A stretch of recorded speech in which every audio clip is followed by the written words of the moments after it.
The police themselves called the deployment a show of force. The armoured personnel carriers drove slowly through several of the areas worst affected by the past 4 days of violence.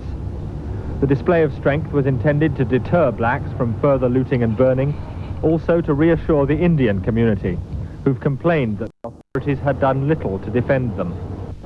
Even before the convoy appeared on the streets this morning, the townships were much quieter, and the situation has remained relatively peaceful.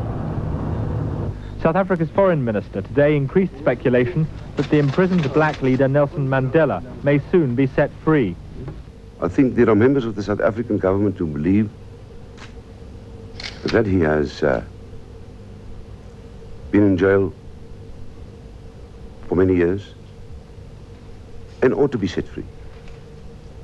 The question now is how, and it is a pity that we have the impression that he is in effect jailing himself at present.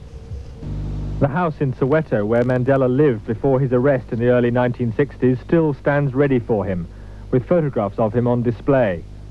Calls for Mandela's release have been mounting, both from opposition groups in South Africa and from the international community.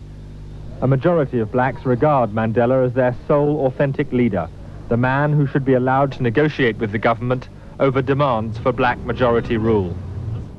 Are conscious the scale of the killing, burning and looting has seriously damaged their attempts at united opposition by Indians and blacks. Even as the coffin was being carried to the cemetery, a police vehicle was being attacked by a section of the crowd.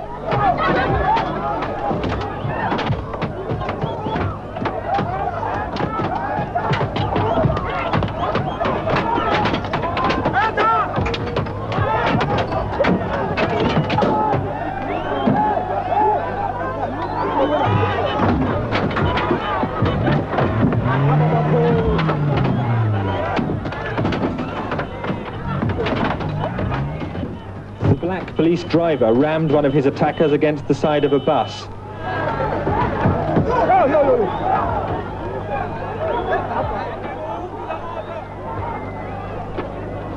Another of the black policemen fled, and later he could be seen in flames, where he'd been caught and killed by the mob.